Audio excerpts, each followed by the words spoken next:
Buenos días, en 3 minutos comenzamos para los rezagados. Pueden levantar los expositores su pantalla.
Bueno, buenos días.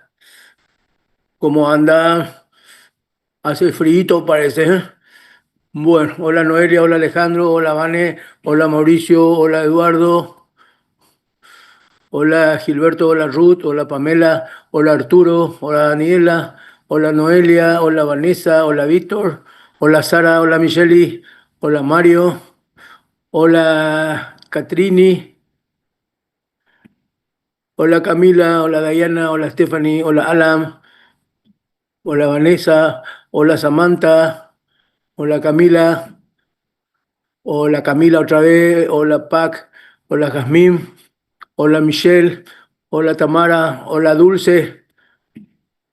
Bueno, muy bien. Y de más deuda, Stephanie creo que falta. Muy bien, podemos empezar, chicos. Buenos días, doctor. Buenos días, Buen día, compañero. buen día. Hoy le estaremos hablando sobre el Plasmodium. paludismo, Sí, ¿verdad? señor. ¿Cómo se llama Sí. también? Malaria, hoy en guaraní se dice también acá en Honduras. Muy bien, muy bien. ¿Y por qué malaria? ¿Alguien sabe? La persona Creo se que, llama Marilia. ¿Eh? creo que es del italiano y nada, bro. Mal Como aire, creo fuera, que. algo así. ¿Saben o no saben? Porque antes creían que uno se enfermaba de eso porque respiraba el aire de los pantanos. El aire de los pantanos tienen butano y tenía un olor característico. Entonces le decían el que respira mal aire. De ahí viene malaria. Bueno, y después cuando se descubrió el asunto de los mosquitos y eso, pasó a ser paludismo, de Plasmodium. ¿Eh? ¿Ok? Bueno, muy bien. No es obligación saber, pero da gusto entender algunas cosas. ¿Qué le parece? ¿Esta enfermedad es nueva o de vieja? Alejandro, Daniel, Eduardo, Vanessa, Mauricio, Es vieja, doctor. ¿cómo de vieja? Y Por lo menos 50 años tiene. por A ahí. ver, Gilberto, ¿qué decís? Fuerte. Por lo menos 50 años tiene, Dios. 50 nomás le da. Por lo menos. Eh, muy menos. Ya existía en la época de los egipcios, de la cultura egipcia. 3 a 4 mil años antes de Cristo, con los crecimientos del río Nilo, que dejaba, cuando bajaba otra vez, dejaba lagunas. Por eso que si ustedes ven algunos cascos de la cultura egipcia que rodeaban al faraón y cosas por el estilo, van a ver algunos cascos con forma de mosquito. Ellos les respetaban mucho a los mosquitos, mucho, mucho. Los mosquitos y a los gatos, entre otros animales. Pero en esa cultura ya conocían los efectos del paludismo, o sea, de la malaria. Poquito más que 5 Gilbertos, ¿eh? Apenas 4.500 más. Muy bien, vamos, no es obligación saber. Seguimos. Los integrantes somos Daniel Yoyot, Eduardo Arzamendia, Vanessa Villagra, Mauricio Vázquez y el que le habla Alejandro Yoyot. Bueno, Siguiente. Bueno, el paludismo, ¿verdad? También conocido como malaria, es una enfermedad infecciosa causada por parásitos del género Plasmodium que se transmiten a los seres humanos a través de las picaduras de mosquitos infectados. Son numerosas las especies del género Plasmodium capaces de parasitar a vertebrados, pero solamente existen 4 especies capaces de hacerlo en humanos, como Plasmodium vivax, Falciparum, Malariae y el Plasmodium ovale. Pero últimamente hay muchos casos en el sureste asiático a través del Plasmodium knowlesi, que esta especie es un parásito de simio. La distribución geográfica en sí de esta enfermedad es que constituye una enfermedad de distribución mundial ocasionada por protozoarios que producen la mayor cantidad de muerte en el mundo. Y estos pacientes con malaria viven en países con clima tropical. ¿Qué quiere decir esto? Que la temperatura no es menor a 18 grados Celsius. Y el principal parásito de paludismo entre estas especies es el paludismo vivaz, el Plasmodium vivax, que abarca un 74% de los casos. Luego tenemos un Plasmodium falciparum, que sería entre un 25%, y con un menos del 1% corresponde al Plasmodium malariae. Siguiente. El paludismo en sí en Paraguay entre el año 1999 y ¿Cuál de, 2000, cuál de ellos entonces es el que produce más casos? el Plasmodium vivax. ¿Y nosotros tenemos eso acá? No, en Paraguay no. ¿Seguro? Según estaba leyendo, últimamente no se detectó más casos a partir del año 2011. Perfecto, pero ¿cuál es el mosquito que produce casos de paludismo en el Paraguay? Podría ser el Aedes aegypti. Justo lo que yo les dije. Egipto. ¿Dónde Egipto. está eso? En Egipto, creo que. Ah, Momburilento. ¿Y acá? A ver, Eduardo, Gilberto.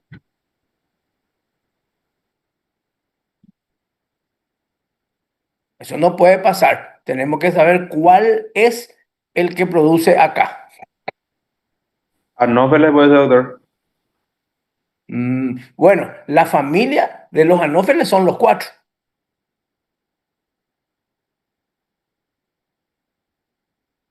El Vivac, maestro.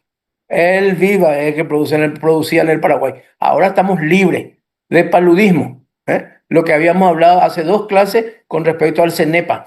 Aparte del Chaga, el trabajo de ellos fue matar a los mosquitos, o sea, hacer desaparecer la epidemia de los mosquitos. Pero eso se reactiva cada 5 o 6 años, vuelven otra vez. O sea que hay que seguir manteniendo esa capacidad de luchar contra los mosquitos. Pero el Vivax es el que normalmente había acá.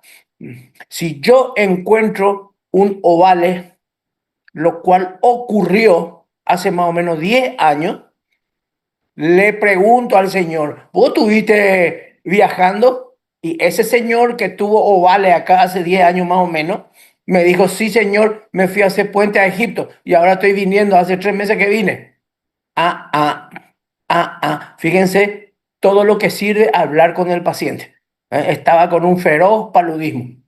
Y resulta que grande fue la sorpresa cuando estudiamos que apareció oval, y eso no hay acá. El que hay es el, bueno, acá es una manera de decir, recién dijo Alejandro, de que no estamos teniendo, ¿eh? Pero hay en Bolivia, hay en Brasil, hay en Perú, en la zona del Amazonas, etcétera, etcétera, etcétera, por la epidemiología. Por arriba del límite de México con Estados Unidos, no hay, por el clima. Y por el sur, abajo de Bahía Blanca, más o menos a 400 kilómetros de Buenos Aires, tampoco no hay. Eh, En Chile es muy difícil porque es un clima muy seco y está lleno de desierto. Pero todo el resto de América, especialmente la zona del Caribe, del norte, de el continente sudamericano, hay muchísimo. Bueno, seguimos, Alejandro, ¿eh? Reitero la pregunta, ¿cuál es la especie del Plasmodium que produce en Paraguay, o sea, que producía en Paraguay? Era Vivax por ahí, la verdad, doctor. Si Vaya, no por me ahí no equivoco. estaba atendiendo lo que dije. No, Vivax me recuerdo que dijiste algo, doctor. Me parece que uno de los dos, o estás muy nervioso o no dormiste bien. Bueno, Vivax, no es Vivax, es Vivax. Vivax. Perdón, perdón, perdón. No, no, está bien, yo les corrijo cómo se pronuncia porque para que afuera no pronuncien mal. Tienen que saber, yo les dije, pronunciar, leer y escribir. ¿Eh? Si se va un paciente y vos querés saber si tiene paludismo y le haces una orden de análisis, tenés que saber escribir todos los gérmenes. Todos los gérmenes tienen que saber escribir. Por eso que por ahí en los exámenes yo le pongo a usted 4 o 5 preguntas para rellenar. Pues tienen que saber escribir. Bueno, antes, yo ya no, pero antes con nosotros eran muy estrictos y si nos equivocábamos en la gramática nos ponían mal la pregunta. Contestábamos bien la pregunta, pero escribíamos mal, chao, afuera la pregunta. Creo que nosotros somos los papás nuevos muy permisivos y eso no le corregimos. Y después comienza el problema cuando tienen que en el hospital. Bueno, pero nosotros no teníamos Google y ustedes tienen. Esa es una ventaja para ustedes. Papá Google sabe todo. Bueno, seguimos, Alejandro. Con atención. Eh, Como comenté ya hace rato, o sea, en 1999 y 2000 hubo una gran epidemia en nuestro país, que hubo entre 6.000 a 10.000 casos, pero a partir de esa fecha se hizo una gran campaña para eliminar lo que es el paludismo en Paraguay, y en el año 2011 solamente se detectó un caso autóctono, ¿verdad? Que fue, esa campaña se hizo a través de la CENEPA, ¿De qué? y de la CENEPA, creo que se dice el... Servicio Nacional de Erradicación del Paludismo. La Servicio Nacional de Erradicación del Paludismo. O él. Él. ¿Por qué lo que le hacen femenino a usted a todo? La parcial es el examen parcial. Y siempre le escucho a usted, porque vamos a dar la parcial. ¿Saben por qué? Siempre le ponen ustedes femenino, porque piensan en guaraní. O la colectivo. Y en castellano viene el colectivo. Bueno, muy bien. Piensen también en castellano. Entonces es el Servicio Nacional de Erradicación del Paludismo. Queda feo la servicio. Bueno, Alejandro, te tocó a vos, todito será. Aguanta. En América Latina en sí, Eduardo se ríe de boina. ese es normal, doctor. Normal, Sí. Iñaca Cuadrado. Seguimos. En América Latina, Brasil, escudo guyanés tienen el 91% de los casos. Y siguiente. Y el género Plasmodium se divide en dos clases de ciclos, en un ciclo asexuado y en un ciclo sexuado, que eso le estaré hablando al compañero. Eso es todo de mi parte. Bueno, buen día, doctor. Y buen día, compañeros. Yo voy a hablar sobre el ciclo asexuado o esquizofónico. Eh, Como dijo, esta enfermedad tiene un ciclo asexuado y sexuado, ¿verdad? Este ciclo asexuado o esquizofónico vamos a dividir en dos partes, que va a ser la preeritrocítica y la eritrocítica, o dos fases, ¿verdad? Eh, Siguiente. Bueno, la preeritrocítica va a comenzar con la hembra del mosquito Anófeles picando, ¿verdad? Con la picadura del mosquito Anófeles, de la hembra del mosquito Anófeles. Al picarnos, ella va a introducir los parásitos, ¿verdad? Los esporozoitos. Los esporozoitos van a viajar a nuestra sangre, o sea, van a entrar a la sangre y van a viajar hasta el hígado. Una vez en el hígado, van a invadir los hepatocitos, ¿verdad? Los esporozoitos van a invadir los hepatocitos y a cultivar, por así decir, en el, ¿verdad? Van a desarrollar los merozoitos. Y una vez desarrollados los merozoitos, van a liberarse, ¿verdad? Para comenzar la fase eritrocítica, ¿verdad? Voy a comentar acá como el ciclo más menor. sea, Acá, o sea, apenas entra en el organismo por una picadura del mosquito. Cuando el mosquito pica, perdón, ahí entra la. Cuando la mosquito pica, porque es la mosquito hembra, regurgita, o sea, chupa la sangre en caso de que ese mosquito sea virgen y no esté enferma, no esté infectada, absorbe. Y después, cuando ya se infecta, que es otro ciclo, el ciclo en el mosquito, regurgita para que cuando le pica a un sano, le introduzca los esporozoitos, que es la mayor cantidad de parásitos que tiene en el intestino el mosquito. Bueno, ese esporozoito es el que va al hígado. Tiene afinidad por el hígado. ¿Por qué? Porque ahí están los hepatocitos. Van a parasitar a los hepatocitos y dentro del hepatocito se van a producir entonces los meros. Primero esporo y después mero. Vayan anotando esa secuencia. porque eso es importante, suele salir en el examen. Primero es porozoito, el que entra en la sangre, cuando se va al hígado, los merosocitos. Bueno, seguimos. Bueno, ahí se desarrollan los merosocitos y para pasar a la siguiente fase, que es la eritrocítica, se van a liberar hacia el torrente sanguíneo y van a invadir ellos los eritrocitos ahora. Eh, Estos merosocitos, cuando invaden a los eritrocitos, se pasan a llamar trofosocitos. Ya tenemos entonces porozoito, merosocito y trofosocito. ¿Cuál es el que está dentro del eritrocito? Los trofosocitos. Estamos hablando del ciclo en humanos. Y estoy repitiendo todo para que tus compañeros vayan escribiendo esa secuencia. Esa secuencia es importantísimo. ¿Por qué es importante? Yo soy argénoma y quiero que aprendan. No, porque los remedios que se utilizan para el tratamiento tienen afinidad según el ciclo en el cual esté este parásito. Entonces, dentro del eritrocito tenemos los trofosoditos. Bueno, esos trofosoditos tienen un tiempo de maduración. Y ahí se va a formar el esquizonte. Entonces, alguien ya me tenía que levantar la mano y preguntarle a ustedes o a mí, dentro de los eritrocitos están estos parásitos. ¿Qué me decís, Gilberto? Están dentro de los eritrocitos. Ahí está, están dentro de los eritrocitos. Es el único agente causal parasitario que puede estar dentro del eritrocito. Y si entra en el eritrocito, Gilberto, ¿le mata o no le mata al eritrocito? Sí. O sea, se alimenta de su hemoglobina y le destruye después. Le destruye. Acá vamos a pensar, porque esto hay que pensar todo. Entonces, entra dentro del eritrocito y le mata. Ahora, ¿cuántos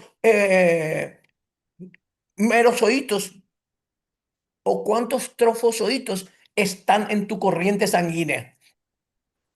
Poco, regular, mucho. Y son muchos. O sea, depende de la especie Muchísimo, también. más o menos casi cerca de la cantidad de eritrocitos. O sea, nadie se imagina eso normalmente, Gilberto, de que hay tanto, pero tanto parásito que casi satura el número de eritrocitos. Y como dijimos recién que le mata al eritrocito, ¿qué vamos a tener en consecuencia a este ciclo? ¿Qué va a pasar con la cantidad si yo te hago un hemograma y quiero saber cuántos eritrocitos tenés? ¿Voy a tener más o menos eritrocitos? Menos. Mucho menos. Tanto es así que voy a tener una anemia. ¿Por qué? ¿Y por qué se rompieron todos los eritrocitos? ¿Quién rompió todo? Los parásitos, los merosocitos. No es Que para allá trofosodito ahí. en el eritrocito va a ser trofosodito. Ah, no te confundas. Trofozoito. Sí. Y alguien me va a decir, pero ¿es tanto como para causar anemia? Sí, es tanto. Y causa una anemia por rotura. ¿Me están entendiendo, chicos? Hablen, digan que están vivos. Entiende. Sí, doctor, Sí, súper. doctor. Sí, doctor, se entiende. O sea que podemos llegar a tener una anemia secundaria a la muerte de los eritrocitos. ¿Por qué? Y porque los trofosoditos les matan.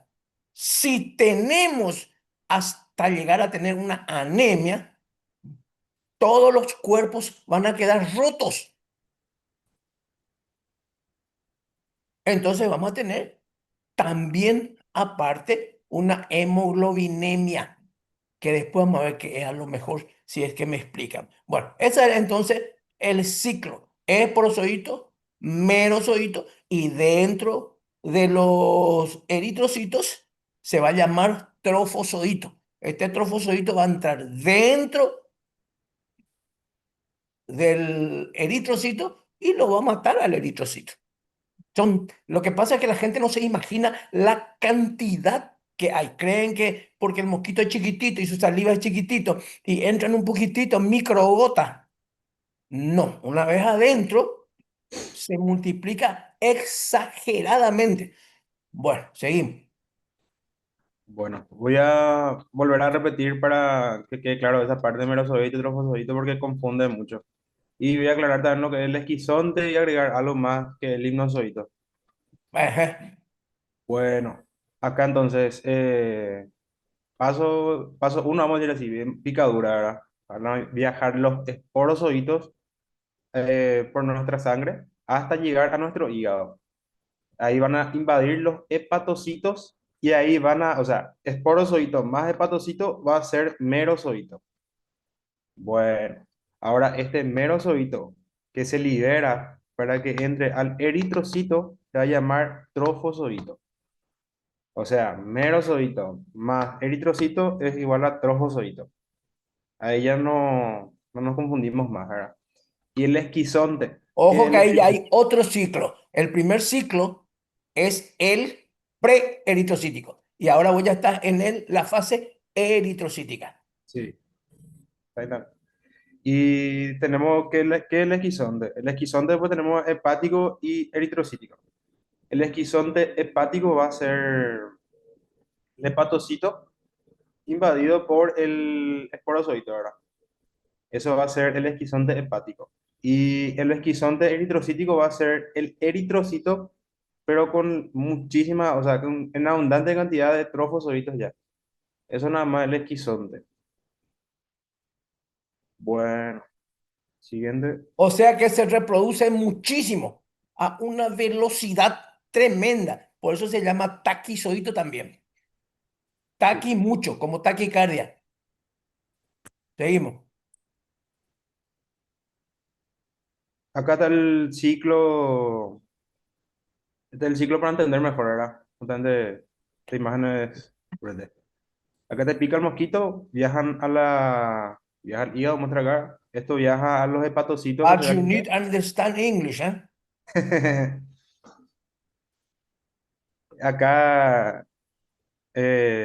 por los hepatocitos vemos que, o sea, dice acá que queda por de 10 a día, de 10 días a 2 semanas, ¿verdad? En los hepatocitos, después viaja a los eritrocitos, y en los eritrocitos sufre o sea, todo ese proceso que dijimos ya. Y después se divide para entrar a la parte del ciclo sexual, ¿verdad? Y así se repite el ciclo nuevamente. Lo que me olvidé decirles siguiente es sobre el hipnozoito. Eh, Hipnozoito sería una forma retrasada del ciclo que les comenté. Sería, o sea, vamos a suponer que nos pica de esta especie, Plasmodium vivax, ¿verdad? Esos esporozoitos que metió a nuestra sangre, una parte va a formar el ciclo normal que acabé de explicar y otra parte va a quedar como hipnozoito.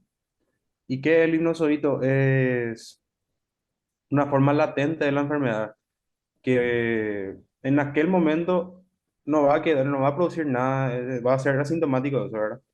Pero esto va a producir una recaída después, puede ser un año después, meses después, mucho tiempo queda latente esa enfermedad. ¿Sabe qué quiere decir hipno? Eh, la verdad que no, doctor, sinceramente. Dormido. Mm. Eso explica lo que me está diciendo tu fase latente. Quiere decir que el parásito está dormido. ¿En qué forma? Hipnozoito. Hipno quiere decir dormido. Hipnótico. Los remedios hipnóticos son los que te hacen dormir. Ahí aprendí eso. Bueno, y acá vemos las alteraciones eritrocitarias. Los eritrocitos, como dijimos, ellos invaden y quedan, obviamente quedan ellos fuera de lo que es normal, ¿verdad? Acá eritrocitos agrandados tenemos con la especie de Vivax y ovales. Ah, y el hipnozoito, la enfermedad latente, solo Plasmodium vivax y ovales van a ser capaces de producir. Pum. Falciparum ni malaria no. Con este cuadro que dejé acá podemos ver todo. Ah, y los ciclos. Dice tertiana, tertiana, tertiana y cuartana. Eso es por los días. Según lo que yo estuve buscando, tertiana es cada terti día, del latín cada tercer día. Vamos, por ejemplo, tener, ellos cuentan es una, es antiguo el lenguaje, ¿verdad? Entonces ellos contaban desde el primer día de fiebre, segundo día sin fiebre y tercer día con fiebre otra vez. Por eso hacían ese tertiana. Porque terti uno viene desde 3 días, ¿verdad? O sea, uno se supone de Lo tres, que vos te estás refiriendo acá, que todavía no le dijiste a tus compañeros, es que esta es una enfermedad febril con sí, fiebre tremendamente alta. Y esa clasificación que vos tenés ahí, según las horas, es cada cuánto aparece la fiebre, que nos sí. van a explicar lo que van a hablar de cuadro clínico. O sea, tenés fiebre, cae tu fiebre. Tenés fiebre, cae tu fiebre. Cada vez que tenés ese pico de fiebre, es cada 48 horas, según la especie, o cada 72 horas. Tenés un pico de fiebre. Te pasa tu pico de fiebre, que después vamos a hablar, y te quedas normal. Por eso ellos le pusieron cada 48 horas, o sea, al tercer día te vuelve a aparecer, etcétera, etcétera, etcétera. Pero se refiere a la fiebre altísima, el pico de fiebre. Seguimos. Gracias, doctor, no sabía explicar eso. Siguiente. Y por mi parte, eso es todo, doctor. Va a continuar la compañera. Buenos días a todos. Yo les voy a hablar sobre el ciclo sexuado o esporogónico, que es la formación de los esporozoitos. Siguiente. Es un ciclo más divertido, ¿verdad? Sí. Este ciclo sexuado empieza en el ser humano, que es cuando algunos merozoitos no reinician el ciclo esquizogónico eritrocítico, sino que aumentan de tamaño y sin dividir su núcleo se transforman en gametocitos, que son las células sexuales del parásito. El macrogametocito, la forma femenina, y el microgametocito, la forma masculina. Es que un mosquito de Lanopeles le pica a una persona que está infectada y estos gametocitos no son ingeridos por ese mosquito, entonces son fagocitados en el eritrocito. Y si es que son ingeridos, continúan el ciclo, pero ahora ya en el mosquito. Siguiente, siguiente. Bueno, entonces ahora ya en el estómago del mosquito, los gametocitos se transforman en gametos. Y este microgameto, que es la forma masculina del gameto, adquiere flagelos y se hace móvil para que se pueda unir con el macrogameto. Después de la conjugación de estos gametos, se forma el huevo cigoto. ¿Dónde Este sí, ocurre esto, Vané? en el mosquito, en el En estómago. el mosquito. ¿Eh? Todo lo otro que hablamos era en el hombre. Ahora estamos hablando ya en el mosquito. El mosquito, entonces, es donde se junta el micro y el macro gameto, que es el femenino y el masculino. Seguimos. Este cigoto se alarga y se convierte en ovoquineto. Este ovoquineto después atraviesa la pared estomacal y se ubica en la parte externa de la pared y forma eh, como una bolsita que en la cavidad mal del mosquito, que es un espacio donde circula la hemolinfa del mosquito. A esta etapa se le conoce como ovoquiste. Este ovoquiste después divide su núcleo y ahí se forman los esporozoitos. Estos que va a dar lugar al esporoquiste maduro. Entonces el esporoquiste maduro ya tiene los esporozoitos dentro. Este esporoquiste después se rompe y libera esos esporozoitos.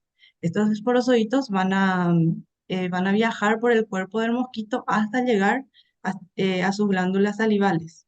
Entonces, ahora si este mosquito vuelve a picar a otra persona, va a inyectar esos esporozoitos y la persona va a quedar infectada. Y Entonces, volvemos al ahí el huevo. ciclo, y ahí volvemos entonces al ciclo en el humano. En el humano entonces ocurre el proceso de reproducción asexual. y en el mosquito el proceso de reproducción sexual. El proceso de reproducción asexual, ya dijimos la secuencia. El proceso de reproducción sexual adentro del intestino del mosquito, entonces están los gametos, micro y macrogametos, que cuando se juntan van a formar el huevo o cigota que dijiste, que va a formar el ooquineto. Y eso habías dicho vos de que era una bolsita que se va a evolucionar al ooquiste. El ooquiste libera eso y forma el esporoquiste maduro. ¿Ok? Siguiente. Acá una imagen nomás de lo que acabo de decir. Acá se ve como el microgameto tiene esos flagelos, se va a unir con el macrogameto. Este cigoto se alarga y se convierte en ooquineto. Y acá se ve la liberación de los esporozoitos de los esporoquiste maduro. Y eso mi parte. Siguiente.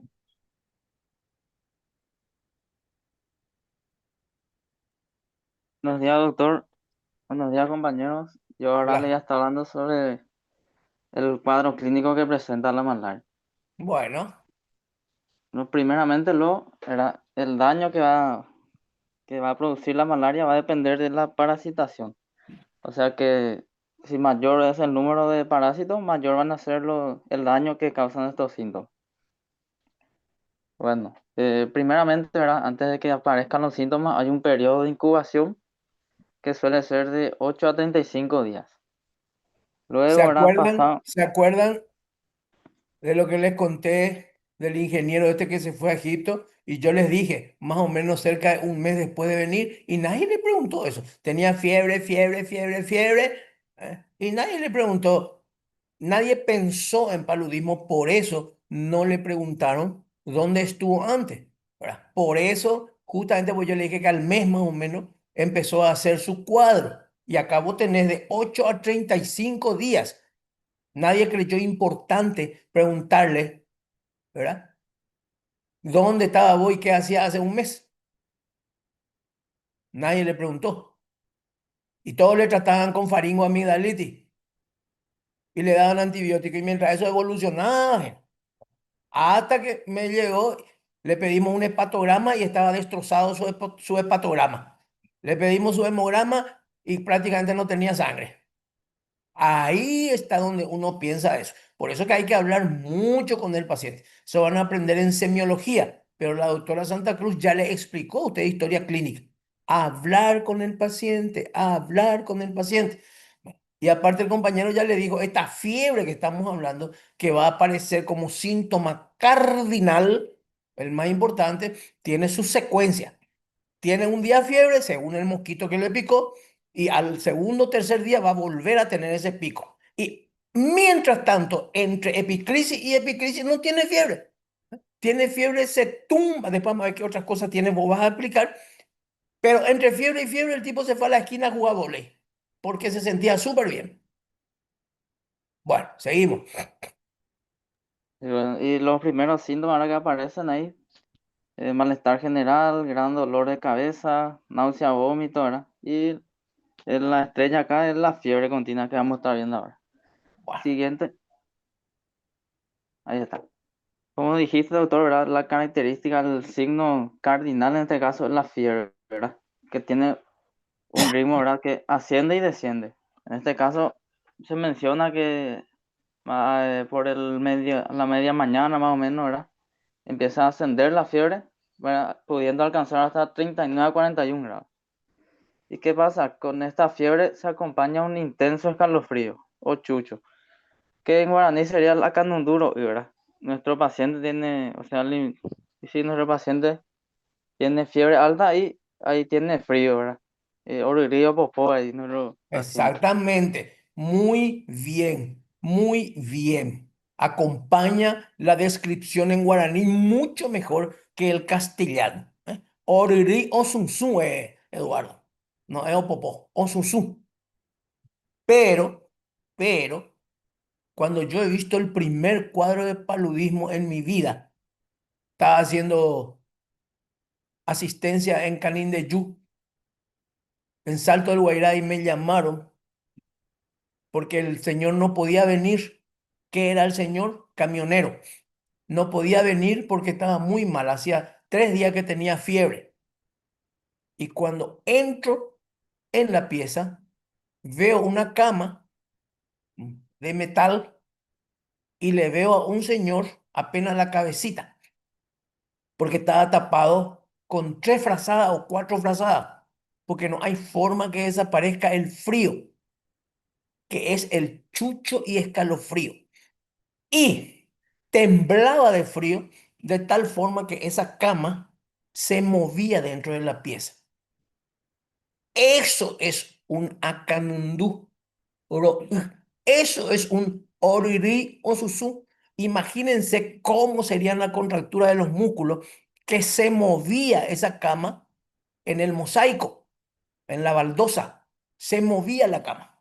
Bueno, eso es el paludismo. Si no ven eso, es cualquier otra cosa con fiebre.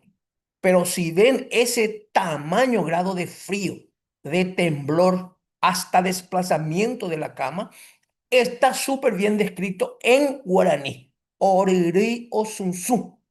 Tiembla y tiene contracciones tónico-clónicas. Ese es Riri o sunsu. Por eso acá en Honduras también eran observadores los guaraníes que le pusieron nombre y describieron con su nombre a la enfermedad. En castellano no hay eso. Oriri o sunsu. Eso es, tiembla y tiene contracciones tónico-clónicas. Se desplaza a esa cama. Esa es la fiebre del paludismo. Por eso te dije que era signo cardinal. Si ven que viene un paciente y está afuera y consulta por fiebre y tiene 2 frazadas o 3 frazadas encima, piensen en paludismo. No es una faringoamigdalitis. No es eso. Bueno, seguimos. Y después de un tiempo, ¿verdad? Se menciona que después del mediodía más o menos empieza a descender la fiebre y trae consigo la sensación de calor y sudoración. A Sí, España de pacientes. suda muchísimo, ¿eh? Suda muchísimo. Después, Así mismo. Y cuando termina ahora este acceso febril, ahí lo que viene la característica, ahora que parece que aparentemente vuelve a la normalidad. Siguiente, ¿de a ¿verdad? dónde se va el paciente? Ojo, juega vóley. Exactamente. Bueno, me curé, dice. Siguiente. Ah, así mismo. Bueno, y esa es lo que es la característica, que este cuadro, dependiendo de qué plasmodio afecte, se va a repetir cada 48 o 72 horas. Ahí están los ejemplos de Plasmodium falciparum, ovale y vivax, son los de 48 horas, ¿verdad? Y el de Plasmodium malaria es el que aparece cada 72 horas. Bueno, Ahí como, hay entonces un tipo de fiebre que sube, hace su epicrisis, baja e inclusive puede bajar por abajo de lo normal. Y hay otro plasmodio que sube, pero nunca baja del todo. Hace una meseta allá arriba. Después baja un ratito y vuelve a subir y hace una meseta y dura muchísimo. Ahí tienen ustedes ese cuadro. Es bastante gráfico y se puede entender lo que nosotros estamos hablando, solamente mirando. Eh, Tu primer plasmodium ahí en ese cuadro de curva, ¿cuál es? el vivax y el ovale. Exactamente. Mira, Y el último, es la malaria. Ahí ajá. se ve como Fíjense cómo los dos de arriba bajan todito la fiebre, pero el del medio hace una meseta y se queda arriba. Siempre va a estar con febrícula y después hace su epicrisis de fiebre. Y no solamente eso, sino que baja todito también, pero vuelve a subir y dura muchísimo. Seguimos. y exactamente así como dijo el doctor. Y ahí como vemos ahora llega a un pico y ahí lo interesante también es que cuando hay ese pico de fiebre, simultáneamente ¿verdad? Al mismo tiempo hay la ruptura de eritrocitos y con la liberación de trofosfoitos. Ahí dice mal numerozoides. Tendría que decir trofosfoitos. Siguiente. Y hay casos también ¿verdad? Donde no aparece la sintomatología clásica ¿verdad? De fiebre que más se parece hacia una virosis sistémica leve, ¿no? ¿Verdad? Que aparece síndrome de dolor de cabeza, fatiga, dolor abdominal, dolor muscular y articular, anorexia, vómito y sensación de malestar. Siguiente. Y lo que pasa con eso es que a veces también, ¿verdad? Eh, no se trata de estos casos, ¿verdad? Y puede llevar a agrandar un poco más el problema, ¿verdad? Puede aparecer estos siguientes síntomas. Uno de El cada deseo. 1000 porque siempre da fiebre. Y esto Sí, escribieron los yanquis que no saben nada de esto. Nosotros en Sudamérica y en el Caribe sabemos más que ellos. Entonces nosotros lo que vemos es fiebre. No me vaya a poner ahora, y el síntoma principal es ictericia. No, no, no, fiebre. Como consecuencia de la fiebre va a tener todo lo otro, va a tener rotura, ¿eh? Y aparte daño hepático, por eso se va a poner amarillo tu paciente. Ictericia, ¿eh? Y vamos a tener anemia, ahí dice anemia. Entonces, ¿por qué la anemia? Nadie sabe eso, porque se rompen los glóbulos rojos. Entonces, cuando sean médicos que se van a olvidar, probablemente no se olviden de esto. Y por supuesto, como el hígado está tocado, vamos a tener espato y esplenomegalia, aumento del hígado y aumento del bazo. ¿Para qué? Y ellos tratan de solucionar el problema, solo que no pueden. Ahí vas a tener tu ictericia, que es el otro signo y síntoma, el otro signo en este caso, que es muy importante. Volver un poco atrás. Todo eso es bola. Dolor de cabeza es secundario, terciario, fatiga. No, fiebre, ictericia y anemia. Dolor muscular, y sí, el dolor muscular va a tener después de esas contracciones que te dije. Anorexia, vómito, eso tienen todas las enfermedades. Con estos síntomas que vos tenés ahí, no me haces el diagnóstico clínico, Eduardo. Justo te falta fiebre e ictericia, que son los síntomas cardinales, y dentro de ellos trae fiebre. ¿Estamos de acuerdo? sí, doctor. Entre todos y nada, Usted no mismo. solamente contigo. Sí, doctor. Sí, profe. Siguiente, María. Y ahora vamos a estar viendo, ¿verdad? Este sí es el caso más grave de malaria, ¿verdad? La malaria severa. El que causa esta malaria es el Plasmodium falciparum. Eduardo, no está mal lo que vos decís, pero nos gusta más en América decir paludismo. Ok, ¿Es así como dice. malaria? Sí, pero nosotros la vamos a decir paludismo porque es la terminología corriente. Entiendo. Entonces, ¿qué es lo que pasa en el paludismo, ¿verdad? Severo? Eh, ¿Verdad? ¿Cómo se va a causar? ¿Cuál va a ser el problema, ¿verdad? Va a ser que los eritrocitos, ¿verdad? Eritrocitos que están parasitados en este caso, van a adherirse al endotelio capilar, ¿verdad? En este caso al epitelio de los vasos, ¿verdad? Y van a ir juntándose. ¿Y qué es lo que van a hacer? Van a ir a obstruir el paso de la sangre, ¿verdad? Esta obstrucción, ¿verdad? Al impedir el paso de la sangre también no deja que llegue el oxígeno a los tejidos. Y de ahí lo que va a crear, a formar todos los problemas. Siguiente, en casa. Si, por ejemplo, llega a obstruir, ¿verdad? Una arteria o un vaso que llega al cerebro, eh, va, se va a formar lo que es la malaria cerebral, el paludismo cerebral.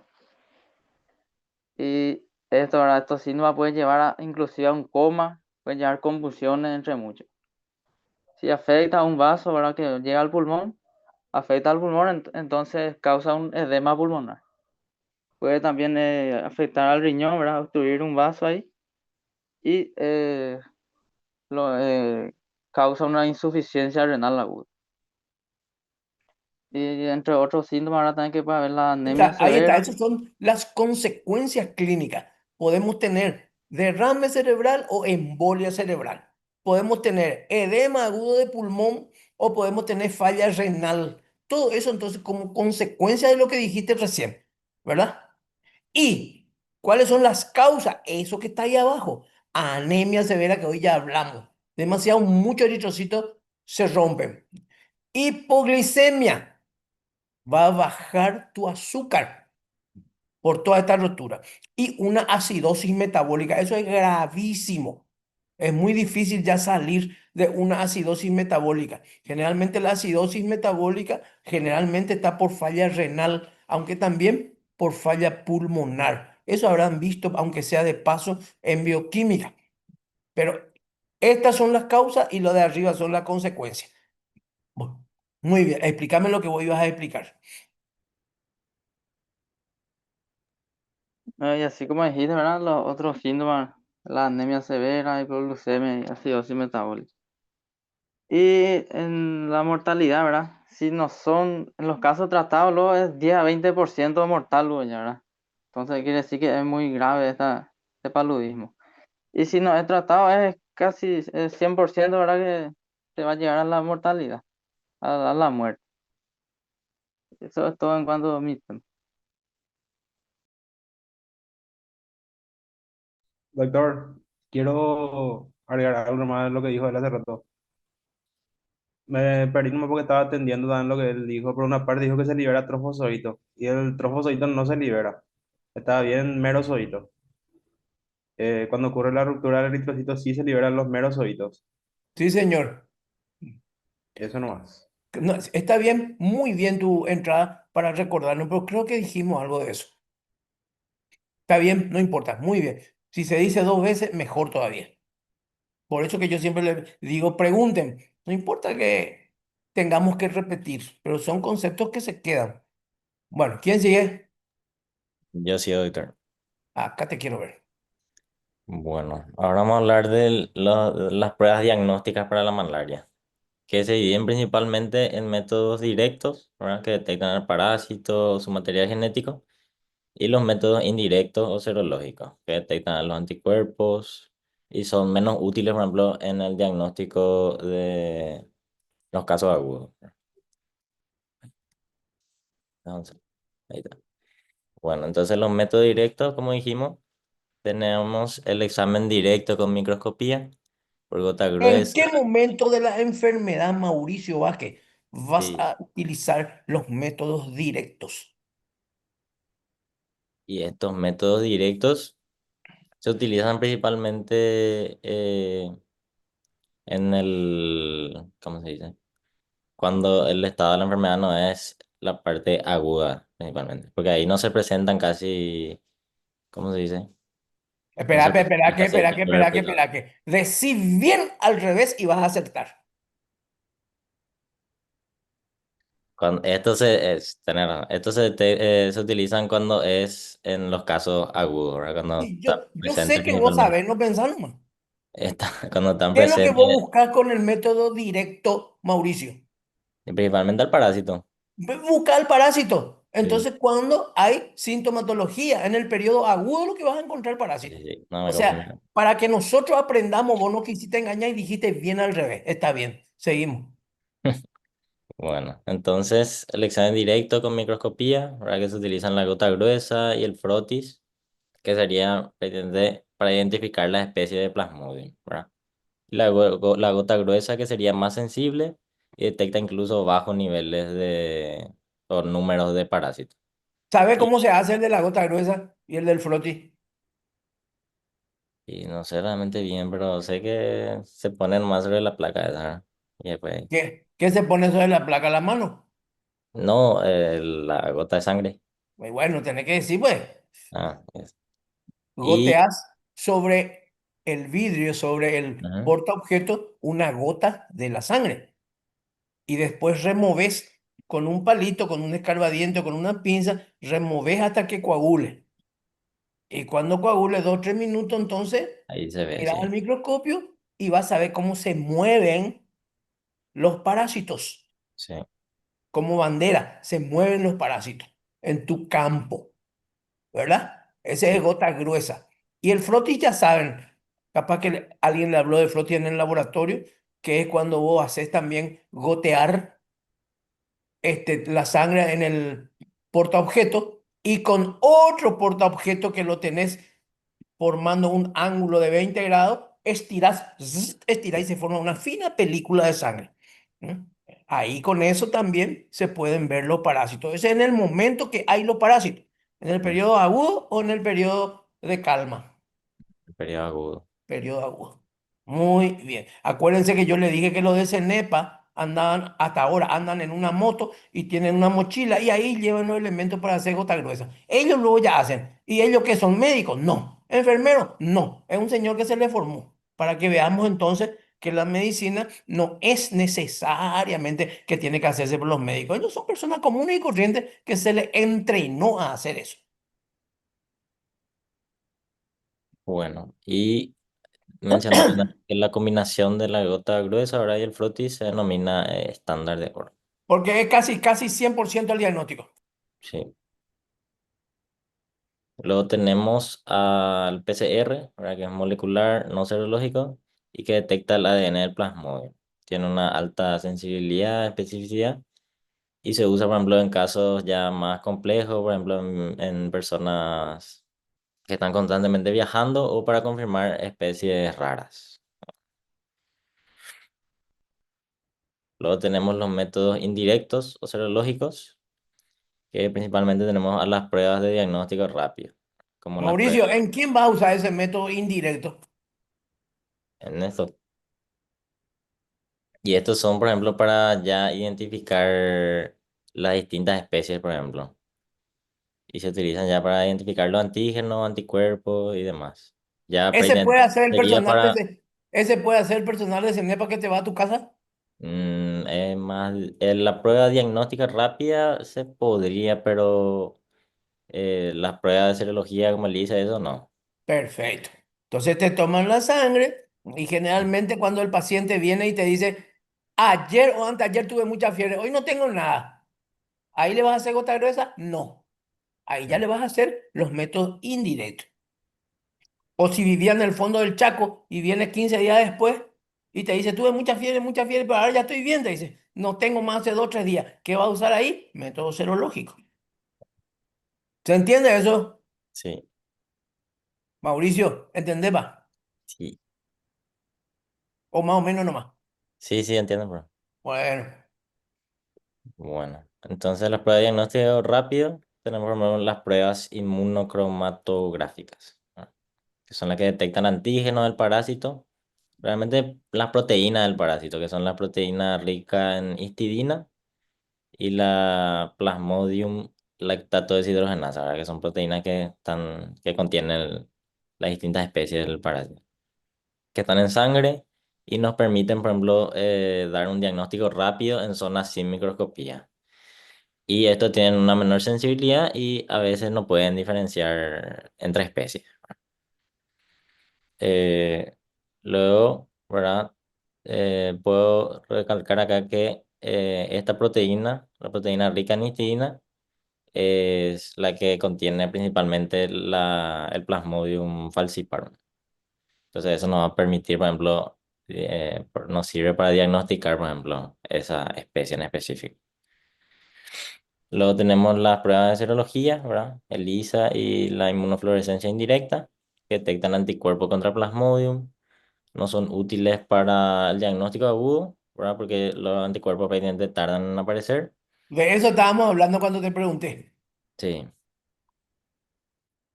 Y sí son útiles, ¿verdad? En estudios epidemiológicos o retrospectivos, ya que estos prácticamente detectan una exposición pasada y son útiles, por ejemplo, en vigilancia. Y acá hay una imagen, ¿verdad? De la prueba inmunocromatográfica. En este caso vemos, ¿verdad? Que la banda, la tira esta de nitrocilulosa y que hay distintas líneas prácticamente de donde se encuentran anticuerpos. Donde luego de poner, ¿verdad? En la sangre parasitada, se arrastra esto. Y si existe, ¿verdad?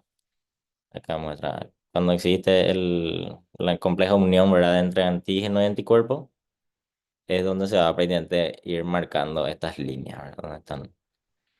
Entonces acá vemos cómo son estas pruebas y en este caso, por ejemplo, ¿verdad? Es el falciparum, ¿verdad? Porque tiene, espera que no puedo ver acá. Parecido a la prueba del embarazo, ¿verdad? Esto Sí, generalmente parecido. se hace en el hospital, aunque sea muy fácil de hacer, porque el paciente ya viene cuando no tiene síntomas. Viene a contarte qué es lo que le pasó. Entonces ahí sí tenés que utilizar estos métodos. Ya te dije, Ujú. una persona que vive en el medio del Chaco, que viene 15 días después, y pasó nomás ya por el hospital para contarte anecdóticamente y porque se siente cansado por la anemia. Entonces ahí le podés hacer estas pruebas. Y ahí entonces en las distintas líneas, ¿verdad? Vemos cómo están estas proteínas que tiene el parásito, por ejemplo. La lactato deshidrogenasa y la proteína rica en histidina. El falciparum en este caso tiene las tres líneas. Y los otros casos que no contienen, por ejemplo, la proteína rica en histidina, ya pueden ser ya sea Vivax, malaria, otra especie. Y eso sería todo. Ahí, ahí está. Bueno, muy bien. Pueden prender su cámara, retirar nomás tu presentación. Muy bien, prendan su cámara, por favor.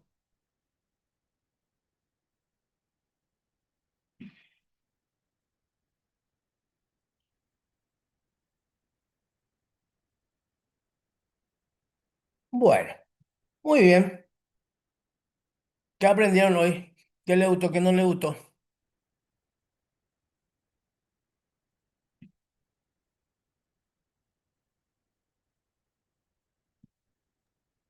Y estuvo muy interesante la clase, doctor. Yo siempre escuché sobre lo que era, sobre la malaria, el paludismo, pero yo nunca supe lo que era, sinceramente. Y ahora ya tengo ya más en claro de lo que es esa patología. A Muy mí me bien. parece súper interesante porque donde yo vivo en Brasil era muy común la malaria. Mi papá y mi mamá tuve cada uno 2 veces. El falciparum fue el más fuerte que tuvieron. Sí. Entonces, el falciparum y el Vivax es lo que nosotros tenemos, ¿eh? En la zona. Y en Paraguay casi siempre era Vivax, pero también había falciparum. El ovale es más de África del Norte. Las características epidemiológicas, o sea, de dónde son y a quién ataca, generalmente tienen que ver con un territorio. Tiene alguna tara genética que hace que el ovale no venga hacia acá. Bueno, ¿qué más? ¿Qué aprendieron hoy? Lo que más a mí me llamó la atención es que cómo entran en los ¿Cómo? No te eritrocitos, se entendí bien. alimentan de la hemoglobina y logran matarle por ahí a los eritrocitos. Sí. Eso me llamó mucho la atención. ¿Qué más le llamó la atención? Profe, ¿será poder repetir los signos cardinales, por favor? ¡Epa! A ver, ¿quién era Mauricio? Eduardo era que habló de sintomatología, signos y síntomas. Repetile, Eduardo. La fiebre en pico, después estaba la ictericia y la anemia. Básicamente esos tres, pero hay otros signos también. ¿Qué pasaba después de la fiebre intensa? Sudoración. Ahí está, sudoración.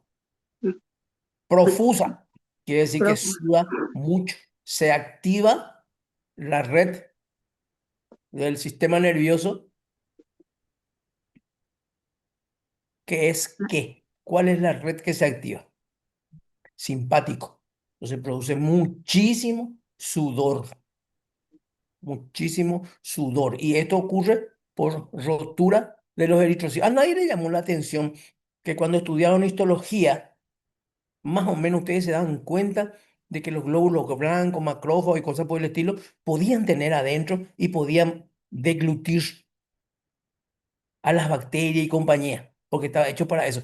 Pero a nadie le llamó la atención que los parásitos estén adentro del eritrocito, que adentro del eritrocito es un vacío inmenso que solamente tiene hemoglobina y oxígeno. ¿No le llamó la atención eso?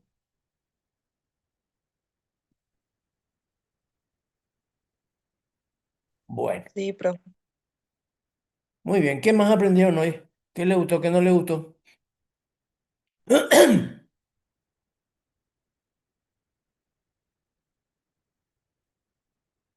¿Y cómo se elimina el mosquito, doctor? ¿Cómo se elimina? A ver Sí. un poquito. ¿Cómo escuchaste vos que se elimina o cualquiera los mosquitos en época de dengue? Que yo conozco en mi región, pasa un auto así y solta humo. ¿Y a quién mata eso? Y a los mosquitos, principalmente la malaria, por ahí. Mata a los mosquitos, ¿verdad? Pero no sirve para nada. Los mosquitos de por sí viven 10 días nomás luego. ¿Qué es lo que hay que matar realmente? Criadero. Al ¿Eh? para que está dentro. Los huevos y las larvas. Y los huevos y las larvas, ¿cómo vamos a matar? Eliminando los criaderos Ahí donde se encuentran. está. Acuérdense lo que dijimos recién, mal aire por la evaporación de esas aguas estancadas. Malaria. O sea, tu pregunta está bien, Víctor, pero ya ustedes tenían capacidad de contestar eso. Criaderos, huevos, larvas. O sea que dentro de todo, ese camión que pasa por acá también, en Ciudad del Este, en Asunción, en Encarnación, pasa un camión que fumiga. Pero eso le mata solo a los mosquitos. Esa es una rama de cómo reducir o eliminar el paludismo. Segundo, el sistema de salud tiene que tener capacidad de captar inmediatamente a los enfermos para que no venga un mosquito a picarle. Eso es lo que hacían los del CENEPA. Recorrían casa por casa y preguntaban quién tenía fiebre. Primero, entonces, los criaderos de mosquitos, que es mucho más importante que matarle al mosquito que está volando. Segundo, hacer una búsqueda activa de los pacientes para que no venga un mosquito a picarle. Y tercero, que en algún momento hubo muchísimo, después se fue desapareciendo esa costumbre. Pero si ustedes se van a la campaña, al área rural, van a encontrar, especialmente si los que viven ahí adentro son alemanes, descendientes de alemanes, brasileños, y van a encontrar en las ventanas y en las puertas.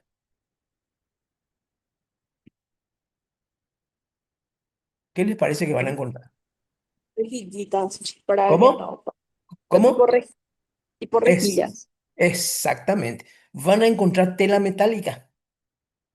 Van a encontrar tela metálica, o sea, eso que le ponen a las ventanas y a las puertas para entrar y salir así, para que no entren los mosquitos dentro de la casa. Esos son los sistemas que se utilizan para tratar de prevenir, disminuir o acabar con el paludismo. Lo mismo que con el dengue. En su momento era tan, pero tan importante el paludismo que mataba a muchísima gente. Ustedes vieron, 20% como mínimo sin tratamiento. Cuando eso no había tratamiento, la hidroxicloroquina, cloroquina no había, no existía. Entonces se moría mucha gente. Si alguien se acuerda, no creo, pero si alguien se acuerda o sabe cuánta gente murió en la guerra del Chaco, cuántos paraguayos murieron en una guerra de 5 años, murieron 30.000 personas. Cuando hicieron el canal de Panamá, solamente de paludismo murieron más de 30.000 personas. Pagaban en dólares y nadie se quería ir a trabajar ahí. ¿Por qué? Por el paludismo. Y no hablamos de que el paludismo en los niños tiene una evolución más tórpida y más grave. Ahora, primero que hay tratamiento. Segundo, que se hace más rápidamente el diagnóstico, la tasa de letalidad es bastante más baja. Y la tasa de morbilidad también es más baja. O porque hay menos mosquitos, o porque se cuida más, o porque se hace el diagnóstico más rápido. Sin embargo, muchos países más pobres que nosotros, ya es mucho decir, pero hay países más pobres que nosotros, todavía son endémicas. Entonces, si alguien se quiere ir a ver las pirámides de Egipto, o si alguien se quiere ir donde hay guerras, o si alguien se quiere ir a África o a Asia, antes de irte, te hacen hacer un tratamiento preventivo. No dije vacuna, dije tratamiento preventivo. Nos llenan el cuerpo de cloroquina, hidroxicloroquina, y nos vamos 10, 15 días. Funciona eso, y si entra el paludismo, le mata el remedio ese que tenemos en depósito. No es vacuna. Si alguien se quiere ir, te dicen, tenés que hacerte este tratamiento. Bueno, más o menos eso es lo que tenemos que saber entonces de paludismo. ¿Qué más? ¿Qué le gustó, qué no le gustó? Horacio, ¿qué te gustó, qué no te gustó de esto? Y a mí la gente me pareció muy interesante eso del ciclo y eso. El del esporozoito que luego pasaba a merozoito y así. Ese me pareció muy lindo. Muy bien. ¿Qué más? ¿Qué Profe, yo tengo una pregunta? pregunta. Bueno, Micheli, ¿Por qué no es tan común acá en Paraguay como en Brasil, por ejemplo, ya que estamos muy cerca? espera que un ratito. ¿Quién habló un poquito de epidemiología? No sé si fue Alejandro. ¿Qué dijiste vos de los casos en Paraguay? En los casos de Paraguay, por ejemplo, se hizo una campaña, ¿verdad? Pero yo creo que es más por el clima, siendo que en Paraguay, tipo, es, tipo, a ellos lo que les gusta es entre, ¿cómo se dice? En climas tropicales, ¿verdad? Que tiene que estar 18 grados Celsius más o menos. Pero dijiste otra cosa, que hubo una epidemia ¿en qué año? En el año 1999 y 2000. Exactamente. ¿Cuántos casos dijiste vos? Entre 6.000 a 10.000 casos. Ahí está la respuesta. ¿Eh? Son ciclos, o sea, son epidemias cíclicas. Cuando baja la guardia de estos conocimientos que se transmiten a la población, ojo con la fiebre, consulten con la fiebre, no se dejen picar por los mosquitos. Bueno, cuando cae esa propaganda, como en este momento, nadie habla de eso, solamente hablan del dengue, pero gracias a Dios las medidas de prevención contra el dengue también son para el paludismo. Entonces por eso hay menos. Y hay un poquitito más control porque hay menos población. Y hay accesibilidad a los servicios de salud. O sea, una persona tiene ese tipo de fiebre y se va al médico. Por eso hay menos. Y hay menos porque en la medida que voy a hacer esa medida que habíamos hablado, eh, eliminar los huevos de los mosquitos, eliminar los criaderos, eliminar las larvas, y si querés también fumigar o no, y captar rápidamente al paciente para que no le pique el mosquito, entonces vos disminuís. Y yo siempre digo, tenemos tanta suerte y que Dios existe, pero atiende en el Paraguay este tipo de enfermedades casi tenemos poco. Ahora, nadie está hablando de la fiebre amarilla y del paludismo, que tiene un ciclo más o menos cada 10 años, que es justamente cuando baja toda la información. Pero en cualquier momento podemos tener casos autóctonos. ¿Qué es lo que tenemos ahora? Casos que vienen del extranjero, de Bolivia, de Perú, de Brasil. Pero si se hace el diagnóstico, se hace el tratamiento, entonces va a haber menos posibilidad de que un mosquito venga y le pique y encuentre el parásito y de ahí le llega a otra persona. Eso nada más es. Es el ciclo que nosotros ya conocemos bastante bien mediante el dengue o al revés, por causa del dengue. ¿Está contestada? Muy bien. ¿Qué te gustó, qué no te gustó, Camila Rodas? A mí me gustó mucho la parte de cómo afectaba a los eritrocitos que depositaba y que rompía y eso. Muy bien. Eh, Stephanie Keller, ¿qué te gustó, qué no te gustó? Me gustó saber que es una enfermedad que ya existe a varios años, ¿verdad? Y que también tiene una distribución diferente en el mundo con respecto a las especies. Ajá. ¿Vos de Profe, tengo dónde una sos? pregunta ¿Vos de dónde sos, Stephanie? Antes de la pregunta. de Santa Rita. ¿Y hay gente ahí que tiene la tela metálica por su ventana y por su puerta? Yo tengo tela metálica en mi casa. Ahí está. Algún día preguntarle a tu papá por qué lo puso. ¿Mm? Que es lo que estábamos hablando.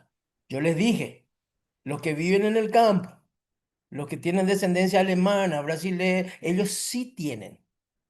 ¿Y por qué los paraguayos no tienen? ¿Por qué los paraguayos no tienen? Entonces el mosquito entra por la puerta grande y por la ventana grande, entra en las casas. Fíjense entonces por qué algunos tienen tela metálica y otros no. Porque si alguien me dice, no, pero este es caro, mentira, no es caro. Ponerle la tela metálica para protegerle a los adultos y especialmente a los niños cuesta más barato que una docena de cerveza. Bueno, ahora vamos, Stephanie. Y mucha gente tiene en Santa Rita ese mosquitero, esa tela En las metálica. zonas rurales yo ya vi más, pero en las zonas urbanas no. Ahí está. Muy cierto, muy cierto. Y eso se repite en Campo 9, se repite en Franco, en Hernandaria, se repite en el área rural. Muchísimos tienen.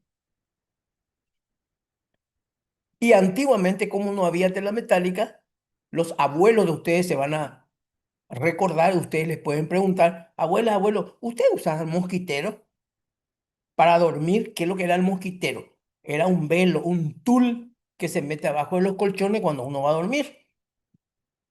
Y le van a decir sí, porque teníamos miedo de los mosquitos, porque los mosquitos traían acá en un duro paludismo. Como se dejó de hablar de ese tema, se terminaron los mosquiteros, nadie usa ni la tela metálica. Bueno, ¿quién me iba a preguntar algo? Profe, una pregunta. ¿Ese Acanunduro es el que las mamás suelen decir que es la fiebre adentro? Y adentro y afuera. Es la fiebre. Punto. Fiebre de adentro se usa mucho en el interior, pero no es un dato clínico. La fiebre se tiene que notar, es un signo, se tiene que ver desde afuera y se tiene que tomar con un termómetro. Hay muchas enfermedades que caen dentro del simbolismo porque no tienen explicación, no se van al médico y no saben cómo se llama. Pero está bien, Stephanie, tu pregunta. ¿Mm?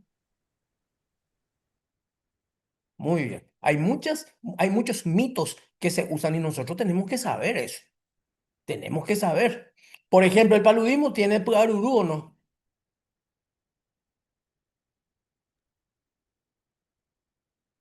Sí. A ver, Eduardo, ¿qué es el Puarurú? Sí, tiene, doctor. El hepatomegalia y esplenomegalia. Claro, pero explicar a tu compañero qué es Puarurú. Y pues A se refiere a órganos. Y Ruru es que se agrandó. Se agrandó. Hepatomegalia. En el interior se dice Puarurú a la hepatitis. Ahora, ¿cómo los indios sabían, o sea, los indígenas, cómo sabían de que se agrandó el hígado? Eran tremendamente observadores y le pusieron nombre. Puarurú, se hincha la panza. Y entre los símbolos, la sintomatología cardinal que dijo Eduardo mismo, entonces estaba fiebre, estaba ictericia, estaba anemia y casi no olvidamos de hepatoesplenomegalia. Casi todos los casos de paludismo producen síntomas cardinales. Algunos de por ahí no, por X motivo que no vale la pena hablar en este momento porque esto es micro, no es clínica. Pero de por ahí puede venir un paciente con hepatoesplenomegalia como único motivo de consulta, 1 o 2 meses después de aquel cuadro de fiebre. Y uno enseguida, una ecografía que esto, y no le preguntó dónde vive, si tuvo fiebre, nada. Ya vamos directo al hígado nomás ya. Y podemos tener como motivo de consulta hepatoesplenomegalia residual de un cuadro de paludismo. Residual de un cuadro de paludismo. Entonces vamos y encontramos. Shep Aruru, dice el paciente cuando ve. Mira un poco mi panza cómo está hinchado. Mira un poco mi hígado, le tocamos y está agrandado. Lo primero que vamos a pensar que es las enfermedades modernas, hepatitis viral, hepatitis A, B, no, hombre, todas las hepatitis. Y no pensamos en el paludismo. ¿Por qué? ¿Y por qué no hablamos con el paciente? No le preguntamos dónde vivía, dónde vive, si tuvo fiebre, si no tuvo fiebre.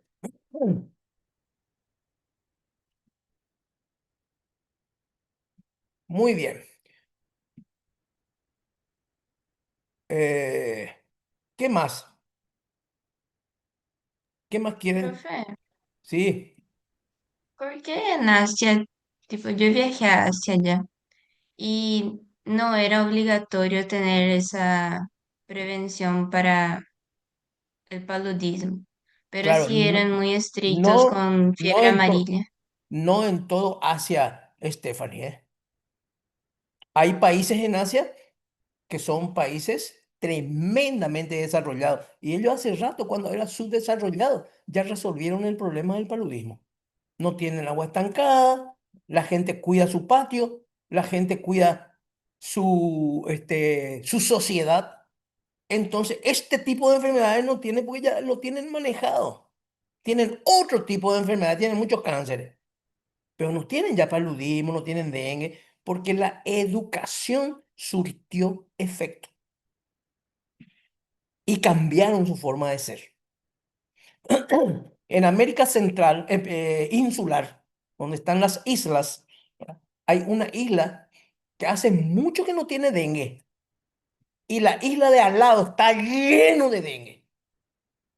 ¿Y por qué? Porque una de esas islas consumió la información, se educó, cambió de conducta. Entonces, si vos luchás contra eso, agua estancada, criadero, no vas a tener la enfermedad.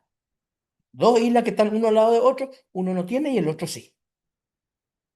Entonces, cuando vos sos un país desarrollado, ¿cómo se mide el desarrollo? Uno de los parámetros es enfermedad infectocontagiosa. Entonces, si vos te vas a un país muy desarrollado, no vas a tener. Pero si vos te vas a la India, vas a tener a patada. Bueno, ¿qué más? ¿Qué más les interesó? ¿Qué les gustó? ¿Qué aprendieron?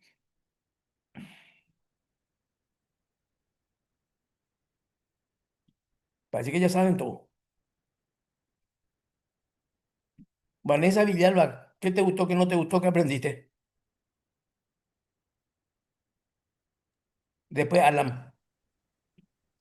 Eh, Estaba muy interesante, la verdad, todo, porque ya escuché ya antes de paludismo, pero nunca pensé que se refería a la malaria. Como que conozco malaria, pero no sabía que acá se le decía paludismo. Ajá. Y además, profe, tengo una pregunta. ¿Hay una forma de diferenciar al mosquito que transmite el paludismo y el que transmite el dengue, por lo menos? A Tipo en ver, tamaño, en ¿quién habló forma. de...? Claro que hay, hasta macroscópicamente. Si yo te pregunto a vos, ¿cómo vos ves y cómo conoces al mosquito Aedes aegypti? ¿Qué me vas a decir? En algún momento habrás escuchado en la escuela, por la radio, por la tele, ¿Qué característica tiene el mosquito Aedes aegypti? Creo que tenía rayitas. La gallina. Exactamente. Primero que era pequeño. Mm, Y segundo tenía unas rayitas de color blanco y negro. blanco y negro. Libertad. Blanco y negro. ¿Y el chichanguazú qué color tenía su rayita? Amarillo y negro. Amarillo y negro guaraní. Y el anófele, estos es mucho más grande, se paran diferente y no tienen rayitas. O sea que vos podés tener los dos en tu pared o en un lugar oscuro de tu pieza hasta el atardecer y el anochecer. O sea, la mayoría de los mosquitos tienen hábitos crepusculares. Pican solamente desde las 5 de la tarde, 6 cuando se esconde el sol, hasta las 8 de la noche. Después ya se van a dormir. Y desde las 5, 4 y media, 5 de la mañana hasta las 7 que sale el sol y calienta. Ahí ya se van a dormir. Pero el anófeles tiene hábito nocturno. Hábito nocturno. Entiendo. Gracias. Bueno. Alan, creo que te pregunté. ¿Qué aprendiste, qué no aprendiste, qué te gustó, qué no te gustó? Hola, profe, ¿qué tal? Todo La bien. verdad que a mí me gustó mucho la parte de las pruebas, donde el compañero mencionó que esa prueba podía hacer cualquier persona, tipo la prueba rápida que era la prueba de sangre. Ajá. Me olvidé nomás el nombre, pero a esa prueba me refiero. Gota gruesa y froti, eso. Te olvidaste. Sí, que vos mencionaste que tipo una persona que no es especialista, que no es médico, que inclusive él puede hacer y que es una prueba rápida. Claro. Ahí te tomas una gota de sangre, ahí en tu casa, se sienta en un sillón ahí bajo el mango y ahí te puede hacer el diagnóstico. ¿Qué te gustó, qué no te gustó? Último, ya que no hablan nada, Catrini, último, salvale al grupo. Y a mí me gustó mucho la clase del doctor. Achei muy Casi no te interesante escucho. conocer así cómo evolucionar con las especies, ¿verdad? Sobre lo que achei muy interesante, principalmente la parte donde explicó el compañero sobre cómo se evoluciona la fiebre de acuerdo con las especies, ¿verdad? Sobre los picos febríes, cuando acaba la fiebre, uno acha que ya está curado y eso. Me gustó mucho esta parte porque es muy interesante conocer la evolución de la fiebre en estos casos. Muy bien, muy bien. Doctor, una Usted, pregunta. sí, señora, para eso estamos. Sí, sí. Por ejemplo, si una embarazada se contagia de malaria, le puede transmitir también a su bebé, ¿verdad? Le puede. Y no solamente eso, sino que le va a dar el paludismo en su presentación más violenta, que es la cerebral al bebé. El Chagas también, habíamos hablado de eso. Muy bien. Parece que no, nadie se acordó, no le gustó lo que le conté de cuando yo vi el primer caso del tipo que estaba en la cama y que se movía su cama, temblaba su cama por su chucho y escalofrío. No les voy a contar más nada. Bueno, ustedes son médicos en proceso, yo ya le digo doctores algunos, y van a celebrar el Día del Médico. El Día del Médico es el 3 de diciembre y es en honor al que más trabajó y descubrió cosas con dos mosquitos, el de la fiebre amarilla y el del paludismo. Es un cubano y por eso se festeja el Día del Médico en honor a este cubano que trabajó muchísimo, más en fiebre amarilla, pero también en paludismo. O sea que el Día del Médico se lo debemos a él. Bueno, si no hay más preguntas y ya se quieren ir, se van a ir como locos a estudiar hasta las 6 de la tarde, así domingo no se estudia. Profe, ¿por qué se produce el chucho? Chucho y escalofrío.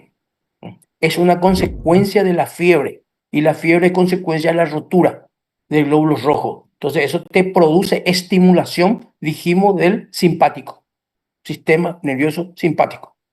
Y por esa consecuencia, también por esa estimulación, vamos a tener, ¿qué cosa? Ya dije, sudoración profusa. En muchas enfermedades se da la sudoración profusa. Por ejemplo, en un infarto también se da sudoración profusa. En un infarto.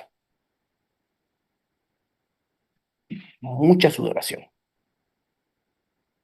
Yo me hice el autodiagnóstico de infarto por un dolor acá y por la sudoración. Muy bien. Si no hay ninguna otra pregunta, podéis ir en paz.